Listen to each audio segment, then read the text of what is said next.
Hello, beautiful souls. Welcome once again to Soul Whisper with Vangie.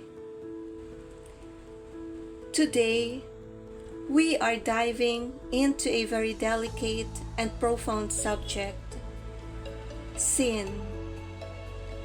A word that has carried the weight of fear, guilt, and shame for centuries.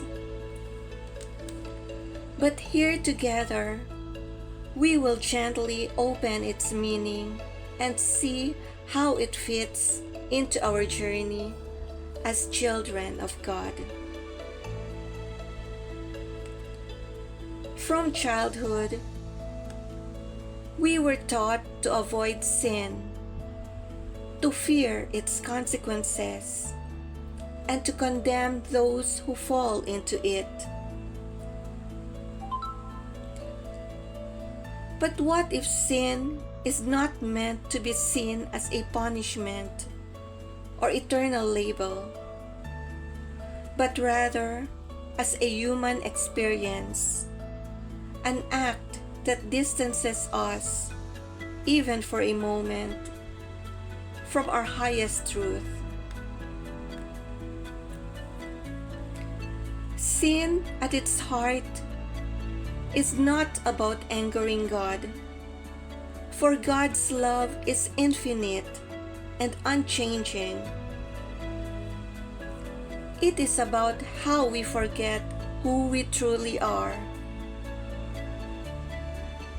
When we choose fear over love, selfishness over compassion, or deception over truth, we step away from our divine essence.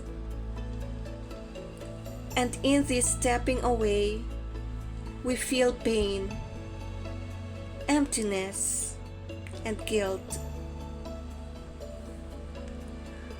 But even here, God is not far.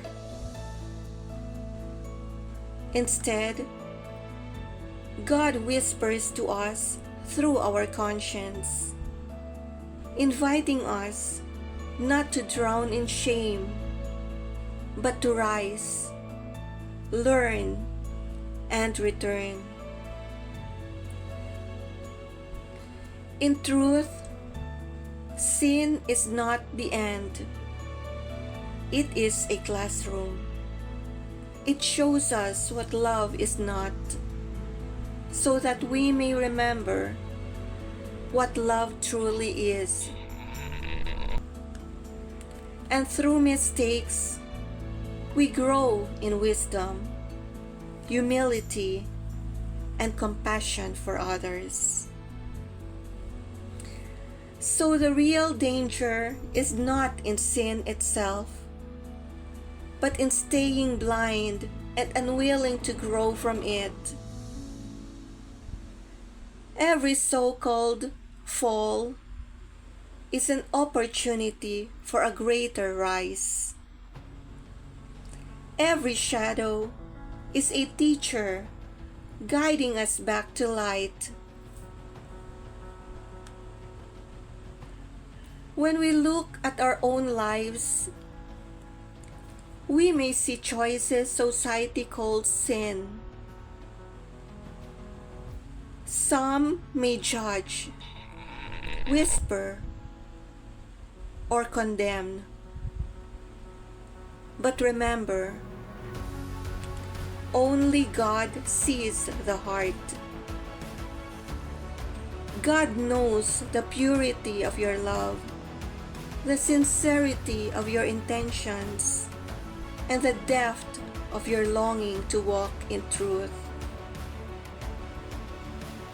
The world may point fingers, but God's hands are always open, welcoming you back into love, no matter how many times you stumble.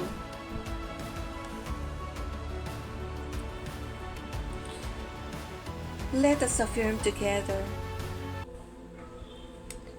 I release the chains of guilt and shame. I embrace the lessons of my human journey. I am loved, forgiven, and guided back to truth. I walk in peace. I walk in light. I walk in God's love. Thank you, my dear friends, for sharing this sacred space with me. May this reflection bring you freedom, compassion for yourself, and gentleness toward others. And remember, sin is not the end, but an invitation to grow closer to the one who loves you without conditions. Until next time, keep your heart open and your soul shining. This is Vangie, whispering to your soul.